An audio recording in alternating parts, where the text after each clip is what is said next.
Hi, I am Chad Anderson of Filmmaker U, filling in for Gordon Burkell. At Filmmaker U, we create courses for film professionals to deepen and diversify their skill set. You can learn more on filmmakeru.com or follow us on Instagram at filmmaker_u. Every week, we interview a film professional, and this week, we are pleased to be joined by cinematographer Krzysztof Trojnar, who's most recently worked on the breakout Netflix hit Baby Reindeer. Welcome to the show, Krzysztof. I'm really excited to talk to you about this show and about a little bit about your life as well. I'd like to get started talking about a little bit about you. I think it's interesting because some people get into filmmaking from different perspectives. What drew you to cinematography, working behind the camera? Um, that was a while ago. It was I was I was into cinema and photography, but I think I wanted to be a photographer actually.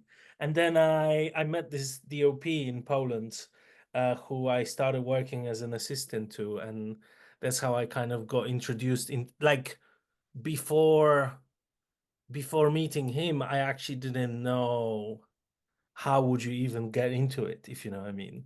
Sure. Um, so that was my starting point. I went to this photography workshop and we did like a class for amateur photographers when I was like in high school, and because I was quite interested in photography. And then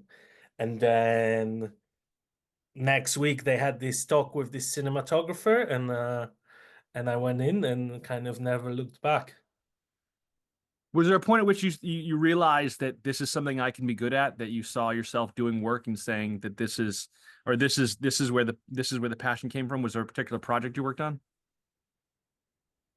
Um, I think no, I just thought that was so interesting to kind of um turn photography into a moving image. And I kind of I remember even I explained to a friend of mine. I think I really wanted to be a photographer, but I was kind of shy with photographing strangers, and I thought I'd never sort of get where I wanted with that. Whereas I thought, well, with film, I'll be able to have that permission from someone to be photographed from the starting point. So it's an interesting, it's a good starting point. You don't have to worry about that. And also that was kind of my reason behind to leave photography, but also like I just got so interested in it once I discovered what cinematography was about, really. I've been a camera person for 30 years and I fell in love with cinema. I heard there was free film school in France and I wanted to get into the French film school. I really didn't know anything at the time, but I knew at least how to take pictures. So I said, I'll try for the image department. And then when I miraculously got into the French film school, I fell in love with working with the camera. You're following what's going to be in the movie. So that immediacy that the camera allows is what I loved from the beginning. I'm Kirsten Johnson, and this is my course about documentary cinematography.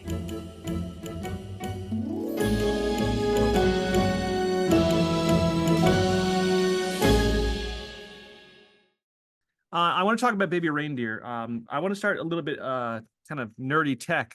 In terms of lenses, there's a sense of in Donnie's life this idea of constricted space. It's very close. It's very small. It's very like a lot of the scenes, especially with what Donnie goes through in the series, is very confined space. What did you approach in terms of lenses, or what lenses do you like to use in terms of conveying that emotion? I think it was combination of one using lenses, but also putting subject close to camera.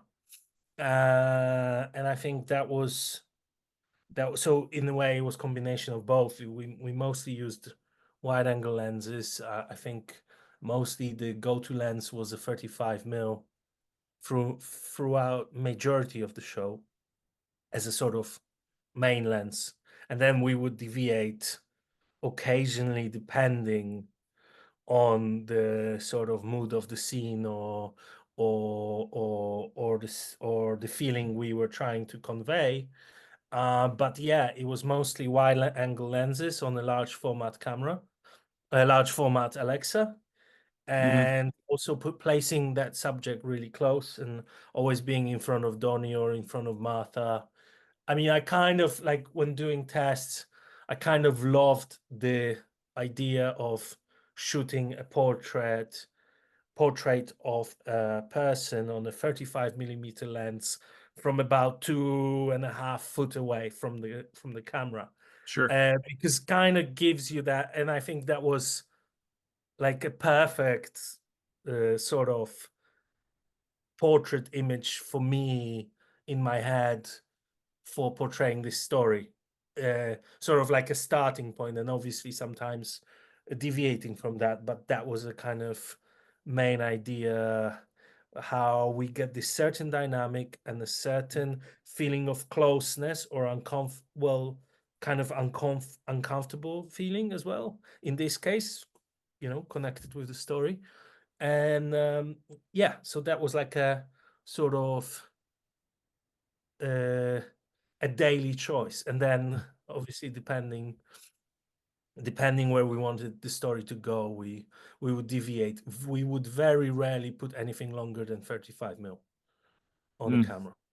It's surprising because there is a lot of scenes of Donnie, particularly when he's going through emotional and you see him in his head, that you play with shallow focus a lot. There's a lot of shallow focus where it's kind of drifting in and out of focus, playing really close and really small. How was that achieved in terms of, was that just proximity, or is that just playing with the focus a little bit? Because there's some scenes that are very traditional, there's deep focus. There's some scenes that come, that's kind of, it's almost chaotic in terms of the small area of the depth that's in there. Yeah, I think it was mostly caused by being close to the subject. So when we really wanted to be close, that was obviously, I mean, we shot the entire show on T2.5, I think it was, Yeah. shooting stop through entire project, and we never closed it or opened it on any occasion. Yeah. It's just how I like to work. Uh, and then depending on the scene, I think we sometimes wanted to be very, very close to feel that intimacy with Donnie. I mean, intimacy in a sort of neurotic or Sure. uncomfortable way, if you know what I mean.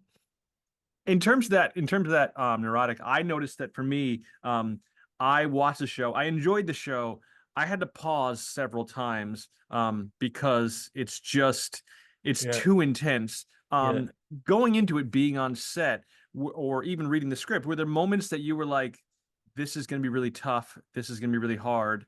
This is going to be," because these are, you know, true stories that are being told in Mhm. this really graphic, kind of in your face, you know, insane way. Was it were there cringy moments for you in terms of working on set?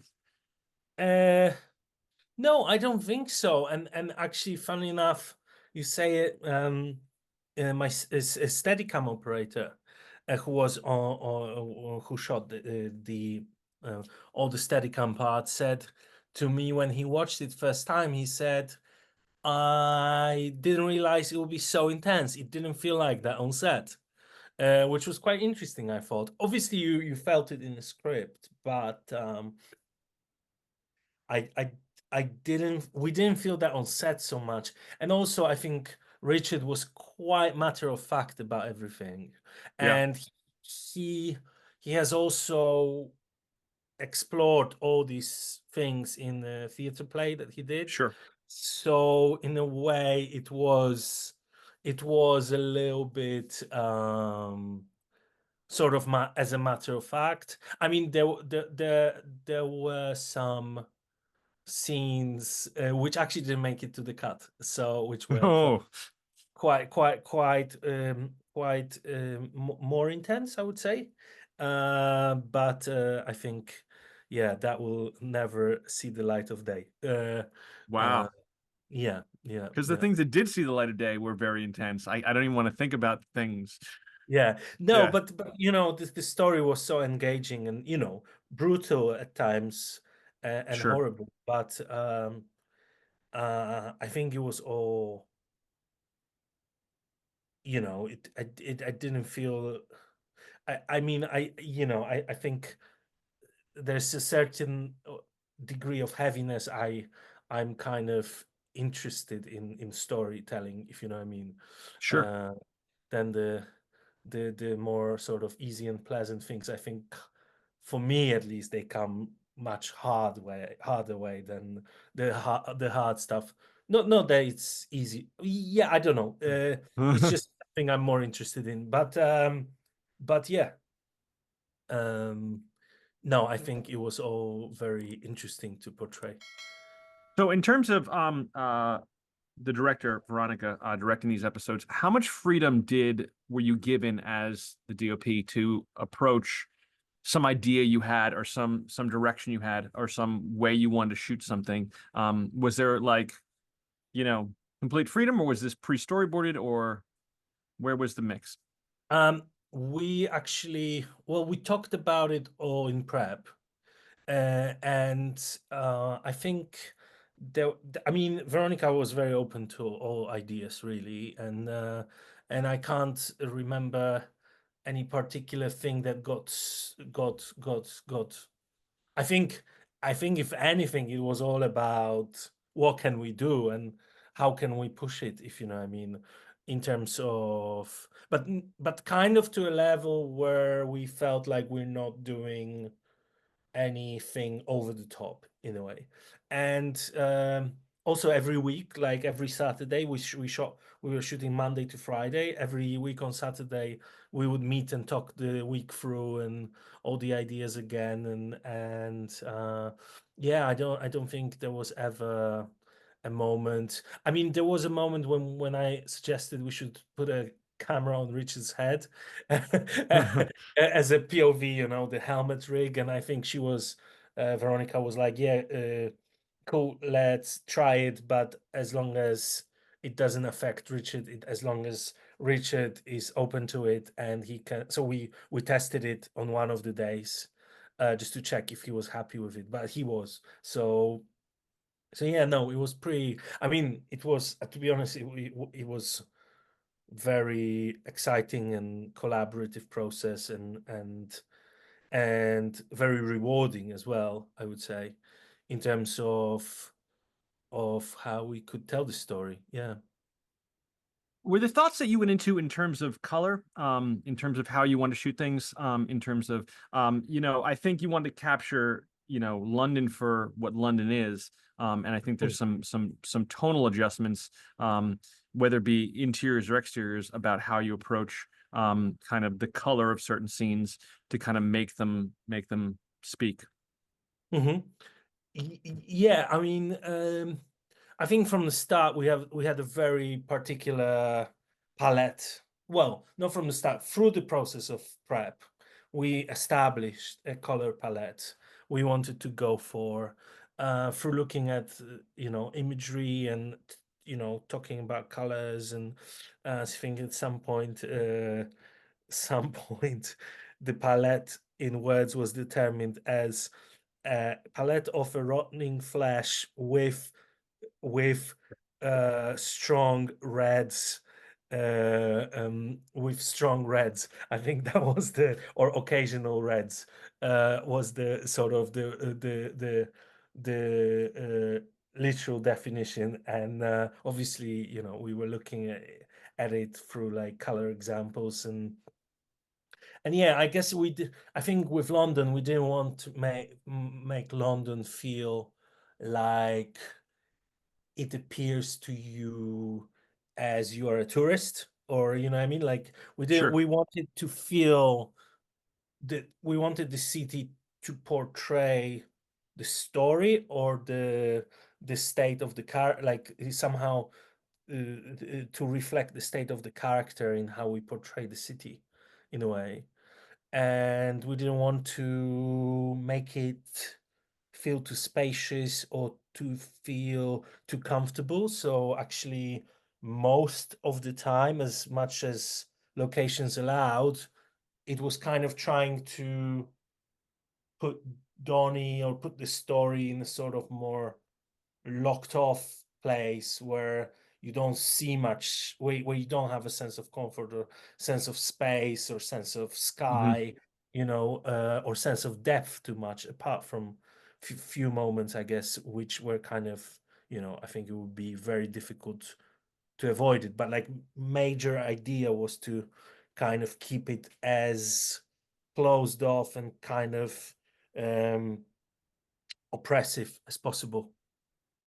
Probably one of the smartest things I've ever done for my career. It gave me all the tools that I needed to be able to jump into a new career. Getting myself into a mindset, thinking like an editor, and being around people that I can talk to on that level was really invaluable to me. A lot of the things that I learned from that class, I still think about. I loved the classroom. I loved the computer stations. We built a sense of community. And it also instills a lot of confidence in you to take that and go out into the world. After I took the class, I felt very prepared to take the next step. I owe Manhattan Workshop the career that I have right now. Things have been going great, and I really have the Manhattan Workshop to thank for that.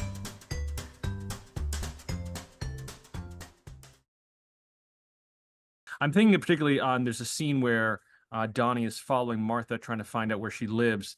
And it's like dark late at night, and there's a lot of orange and teal kind of mixed together. It's almost, it felt almost horror movie-esque, at some points. It felt almost like it was like, this brooding, scary, I was like, oh, where are we going with this? There's some really intense moments. No, I mean, it's that was a very interesting scene from the start. I think initially it was longer than it is in the final piece, but there was definitely this sense of I don't know if brooding is the right word, but like sense of like some kind of danger or some kind of unsettled, some kind of uncomfortable feeling, or he kind of doesn't know where he's gonna find her going into, in a way, and we kind of realize through that journey that there is a little bit of there is a bit of darkness into her character, but it's also a lot of misery, and I think there was even more actually to it, but I think there were some decisions made how to portray Martha at that certain point, that we didn't reveal it all at that time, but yeah, it's a journey into a dark hole at that point. Yeah. For sure. So I've been to London for about 20 minutes in an airport. But Right. how much of this was natural light? How much did you take advantage of natural light, particularly for exterior scenes? Or how much was it a lot of lights on set? So depending which, like all that estate, that's all pre-rigged and lit, because that estate in particular, it's a sort of, it's a lot of abandoned flats there. It's quite dark. It's quite a gritty area of London. We had police both weeks on set, because we shot in multiple weeks, and I think police appeared in both cases for various reasons. I can't remember, but like I think we had some, it's not it's not an area you would go to on your sort of weekly walk around the London trip. No touristy area. Not a touristy area at all. So that was all lit, and a lot of lights that you actually see in frame, they're placed there. because there was especially when Donnie kind of beginning when he goes through the estate, some of these lights were not there. We had to install them because it was literally pitch dark and pitch black, and it was a sort of like I think part of it is like disused or inhabited, and then part is there's still tenants there. So yeah, we had to do a little bit of work, and I remember that week actually it was quite serious. Like that was a tricky location because you couldn't really place like a big light that would build your sort of night ambient in. We had to like get lights on rooftops and rig them on rooftops to get the light in, if you know what I mean. That I would say that was for most of the night exteriors. Yeah, I was kind of surprised. I was expecting London to be brighter on camera, and I did some tests, but like the locations we chosen were quite needed some help for sure. Sure. In terms of you mentioned Steadicam operators before on set. There is in certain scenes, it's very static. But for a lot of the scenes, for a lot of the more dramatic scenes, there is this kind of verite style where the camera's moving a lot. It's following Donnie. It's moving in and out. It's doing that. You were shooting with the Alexa. How much of this was done handheld, and when and how did you use handheld as a style?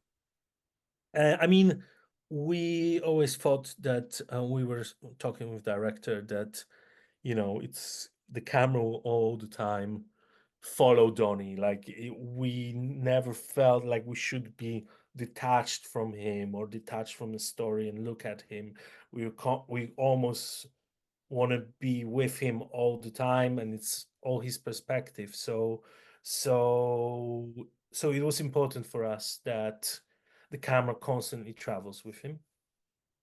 And then the handheld choices came whenever we felt like story-wise it would be a good moment to use it, as in to add a nerve to a scene, or to when it was getting a little bit more psychologically intense, I would say. Yeah. Then the rest of it is Steadicam that just follows Donnie. And I think it was a little bit of because it was quite low budget, the show that we did. It was also a challenge to get Steadicam that often on set, to make it work. But it was very important for us that it was there to be, for the camera to be constantly next to him. So I would be remiss if I didn't ask about episode 4, which is the drug episode. Reading that script and going into it, there's a lot of psychedelics going on. There's a lot of in Donnie's drug-induced imagination. What were the goals from a photography standpoint, or from a cinematography standpoint? What were the goals of trying to convey the mood, the tone? Because there's some graphic assault elements to it, but it's also within a lot of drugs, and so there's a haze there. What were you trying to accomplish in your choices you made? I feel like it was all about not abandoning the sort of the objective of telling the story in a subjective way. So even if it was going into much darker, more traumatic events, we didn't want to let the audience distance themselves from Donnie, if you know what I mean. So we wanted the audience to be constantly experiencing Donnie's story. And I think that was still the main objective, as we said it to the entire show and well, our entire block of the episodes, and then I guess we didn't want to like glamorize or romanticize the drug taking part, and we also didn't want the sort of the psychedelic or the, you know, the drug taking feeling to take away from the harshness and traumatic side to these events. So whenever, you know, whenever Donnie's getting high, we still kind of want to be in reality, and we still want to feel like it's uncomfortable, or you know, things that happen are you know, are still uncomfortable and horrible to him as they were. So yeah, that were, I would say, two main objectives, like to still feel and see whatever happens to him that is still from his point of view as much as possible, and not literal point of view, but also, you know, where the camera doesn't feel like it's on the side of the Darren, the perpetrator, if you know what I mean. It's like we're always with Donnie sort of kind of looking at things closer to Donnie's point of view than Darren's point of view, and yeah, not to sort of glamorize it, not to make it too FXy, but still try to portray the weirdness of it, I would say. Interesting. I will tell you, last night, I took a chance at watching Skate Rats Have Hearts, which you worked on. Right. And Yeah. that with the red and there's a lot of bizarre, intense color there. And it sort of reminded me of the drug scene, of when he's in the closet, or when he's running away and stuff. There's a lot of intensity in there. It's just interesting to see some comparisons, you know, not directly but kind of indirectly, of just style. Last question I want to ask you, do you have, Krzysztof, some guilty pleasure, something you like to watch on TV or film at the end of a long day to just kind of unplug your brain, or just to relax and just have a good time? I actually, I think it's, I actually, after really long day of work, or like a long week of work, I like to put like animal programs like Animal Planet, and you know, I think that's lately like or like yeah, I think that's watching nature seems like the most relaxing thing possible these days, to be honest. Yeah, cute animals just kind of cleanse the palate. Yeah, exactly. Like, I think that's lately, all my Instagram is filled with all the kind of animal videos lately. Yeah. I understand. Thank you so much, cinematographer Krzysztof Trojnar. That's it for us this week. You can check us out at filmmakeru.com, or follow us on Instagram at filmmaker_u. I am Chad Anderson, and thank you so much again, Krzysztof, for joining us, and thank you so much, everyone, for watching.